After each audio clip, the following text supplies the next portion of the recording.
विदर्भाच्या भर थंडीत राजकारण तापणार. आजपासून हिवाळी अधिवेशनाला सुरुवात. शेतमाल आणि हमीभावाच्या मुद्द्यावरून पहिला दिवस गाजण्याची शक्यता. मंत्रिमंडळ विस्तार झाला. आता प्रतीक्षा खातेवाटपाची. येत्या 2 दिवसात खातेवाटप होणार. मुख्यमंत्र्यांची माहिती. देवेंद्र फडणवीसांचं जम्बो मंत्रिमंडळ. 39 आमदारांनी घेतली मंत्रिपदाची शपथ. भाजपच्या 19, शिवसेनेच्या 11 आणि राष्ट्रवादीच्या 9 मंत्र्यांनी घेतली शपथ. महायुतीत मंत्रिपदासाठी 2.5 वर्षांचा फॉर्म्युला. शपथ घेतलेले आमदार फक्त 2.5 वर्षांसाठी मंत्री. नाराजी रोखण्यासाठी महायुतीचा फॉर्म्युला. काँग्रेस नेते राहुल गांधी आज महाबळेश्वर दौऱ्यावर. पर्यटन स्थळांना देणार भेट. स्थानिकांशीही साधणार संवाद. वन नेशन वन इलेक्शन विधेयक आज मांडणार. भाजपच्या खासदारांना व्हिप जारी. विधानसभा असलेल्या 3 केंद्रशासित प्रदेशात लागू होणार. आणि प्रसिद्ध तबलावादक झाकीर हुसेन काळाच्या पडद्याआड. अमेरिकेच्या सॅन फ्रान्सिस्कोमध्ये घेतला अखेरचा श्वास.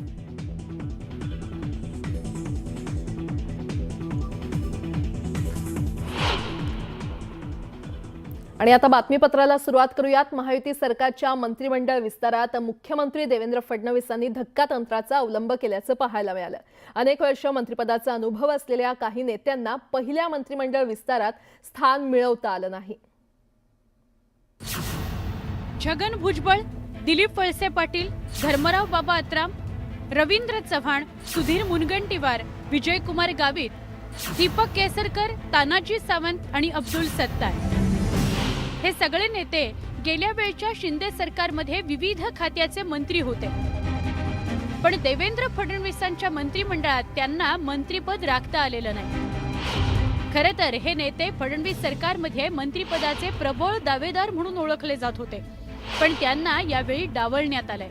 त्यामुळे अनेकांच्या भुवयाही उंचावल्या.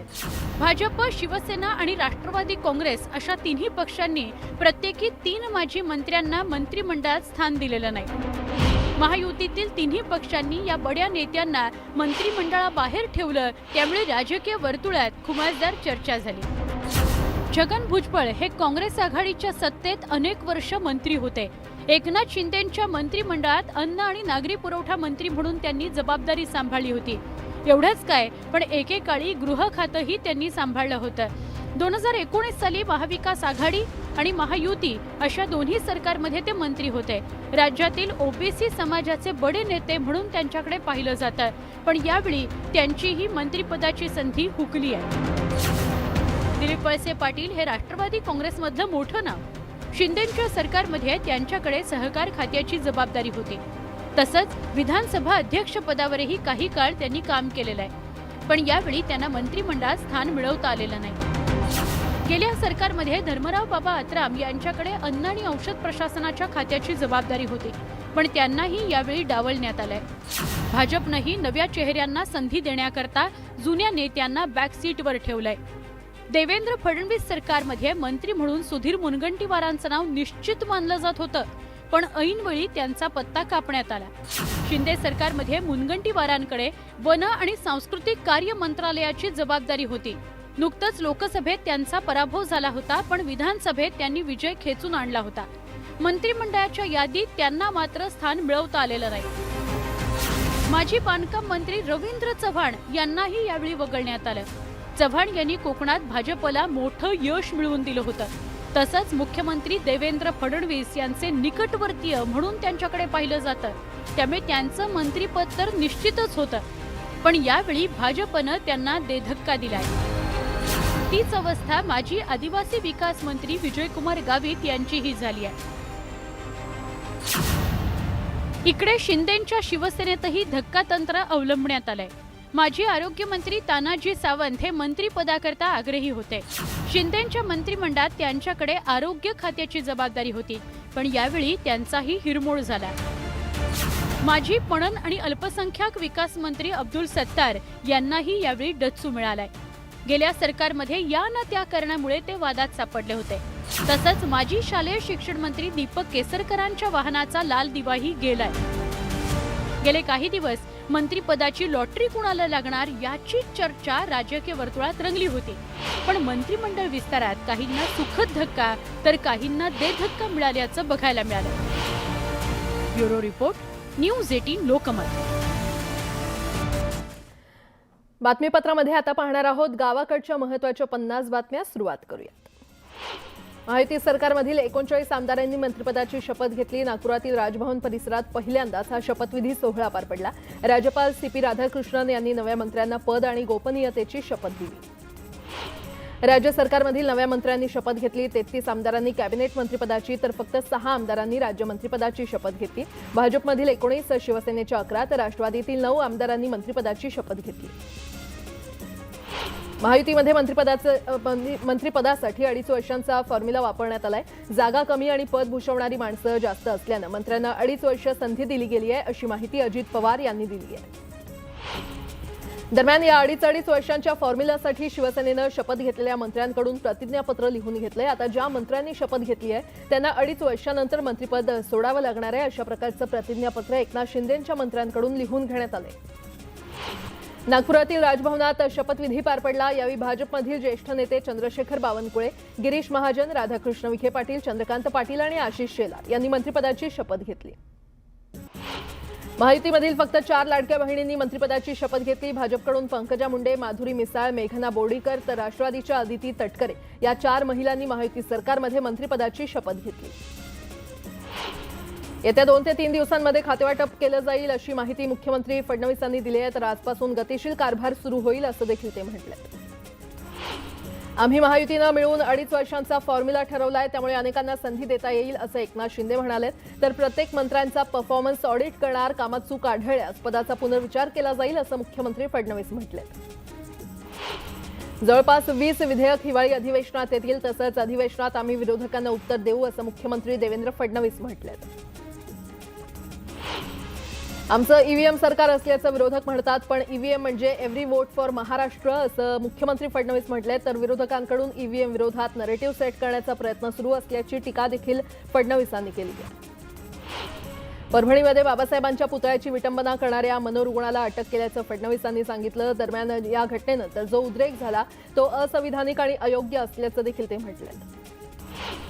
बीड जिल्ह्यामध्ये सरपंचाची निर्घृण हत्या करणाऱ्यांवर कारवाई करण्यात आलेली आहे. काहींचा शोध सुरू असून हे प्रकरण CIDकडे वर्ग केल्याचं फडणवीसांनी सांगितलंय.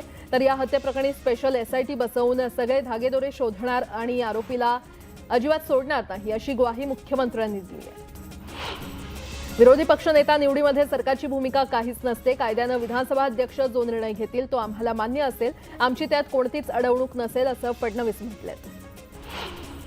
पडळकरांच्या मंत्रिपदाबाबत फडणवीसांना सवाल करण्यात आला. यावेळी पडळकर उत्तम काम करणारे कार्यकर्ते आहेत, फक्त त्यांनी बोलताना संयम ठेवला पाहिजे, असं त्यांना सुचवल्याचं फडणवीस म्हणाले.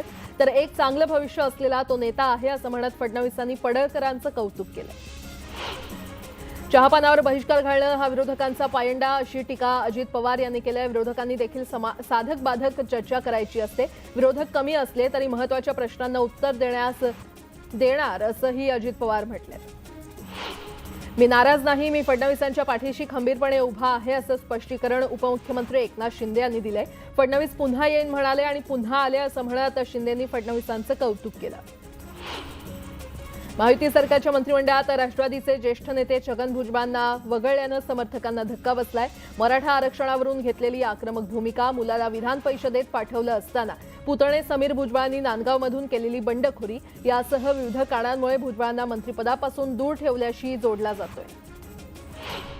पिंपरी चिंचवड शहराच्या पदरी मंत्रिपदाबाबत पुन्हा एकदा निराशा आली आहे. सलग 3दा निवडून आलेले आमदार महेश लांडगे असो की विक्रमी मताधिक्यानं जिंकलेले शंकर जगताप, आमदार अण्णा बनसोडे यापैकी कुणीही मंत्रिपद न मिळाल्यानं कार्यकर्त्यांनी नाराजी व्यक्त केली आहे.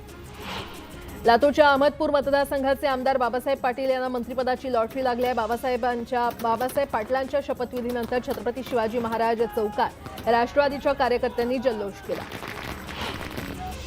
सिल्लोडचे आमदार अब्दुल सत्तार यांना मंत्रिमंडळातून वगळण्यात आलं आणि यानंतर सिल्लोडमध्ये हिंदुत्ववादी संघटनांकडून फटाक्यांची आतिषबाजी करत घोषणाबाजी करण्यात आली. गुलाबराव पाटील यांनी मंत्रिपदाची शपथ घेतल्यानं चोपड्यात शिवसैनिकांनी आनंदोत्सव साजरा केला. छत्रपती शिवाजी महाराज चौकात शिवसैनिकांनी छत्रपती शिवाजी महाराजांच्या पुतळ्याला हार अर्पण केला. तसंच परिसरात फटाके फोडत पेढे वाटून जल्लोष केला. 2.5 वर्षांपासून मंत्रिपदाच्या प्रतीक्षेमध्ये असणारे शिवसेनेचे नेते भरत गोगावले यांना अखेर मंत्रिपद मिळालं. यानंतर विक्रोळीमध्ये शिवसेना कार्यकर्त्यांकडून फटाके फोडत ढोल ताशा वाजवत जल्लोष करण्यात आला. गिरीश महाजन आणि सावकार यांनी मंत्रिपदाची शपथ घेतल्यानंतर भाजप कार्यकर्त्यांनी जल्लोष केला. मिठाई वाटून फटाक्यांची आतिषबाजी करत जल्लोष करण्यात आला. पुढची बातमी पाहूया. सरकारमध्ये जास्तीत जास्त आमदारांना मंत्रिपदाची संधी मिळावी यासाठी एक फॉर्म्युला निश्चित करण्यात आलाय. 2.5 वर्षांसाठी मंत्रिपद देणार असल्याचं अजित पवार यांनी स्पष्ट केलंय. तर शिवसेनेनं त्यांच्या मंत्र्यांकडून 2.5 वर्षांनी मंत्रिपद सोडावं लागेल असं प्रतिज्ञापत्रच लिहून घेतलंय.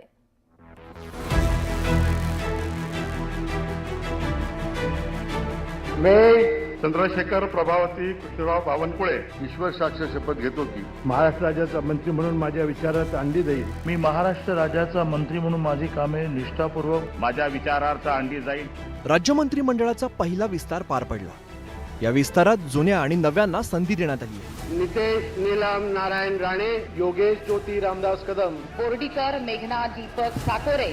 विस्तारात अनेक वर्षांचा अनुभव असलेले मंत्री आणि पहिल्यांदाच आमदार होऊन मंत्री झालेले नेते सुद्धा पाहायला मिळतात. मात्र यासोबतच एक फॉर्म्युलाही या मंत्रिमंडळात पाहायला मिळतोय. उपमुख्यमंत्री अजित पवारांनीच याबाबत थेट वक्तव्य केलंय.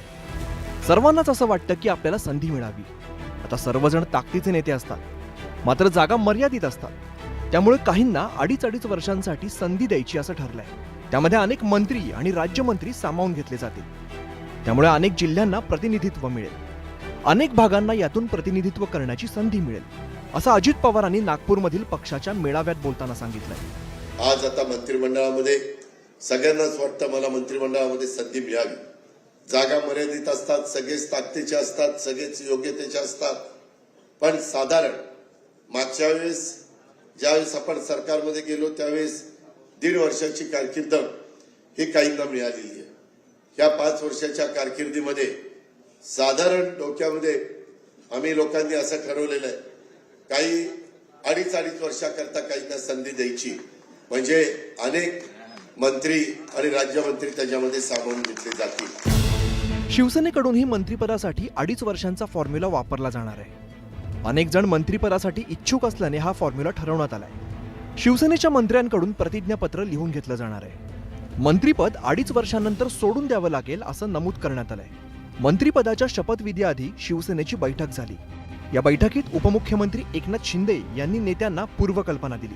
शिवसेनेच्या सर्व ज्या आमदारांना आज शपथविधीसाठी निमंत्रित केलेलं होतं, आम्ही स्वतःहून माननीय शिंदे साहेबांना सांगितलं की आपल्याला जर अशा पद्धतीनं, कारण आमच्या अनेक सहकार्यांना साहेबांना इच्छा असून सुद्धा यावेळी त्यांना संधी देता आली नाही, तर त्यांना संधी देण्यासाठी 2.5 वर्षाचा फॉर्म्युला करण्याचा पूर्ण अधिकार आज ज्या शिवसेनेच्या मंत्र्यांनी शपथ घेतलेले त्यांनी लेखी स्वरूपामध्ये माननीय पक्षाचे मुख्य नेते आणि उपमुख्यमंत्री एकनाथजी शिंदे साहेबांकडे लिहून दिलेला आहे. मंत्रिपदासाठी 2.5 वर्षांच्या फॉर्म्युलामुळे अनेक आमदारांचं मंत्री होण्याचं स्वप्न साकार होणार आहे. परिणामी ज्यांना आता मंत्रिपद मिळालेलं नाही त्यांना पुढील 2.5 वर्षांनंतर मंत्रिपद मिळण्याची शक्यता निर्माण झाली आहे. Bureau report, news 18 Lokmat.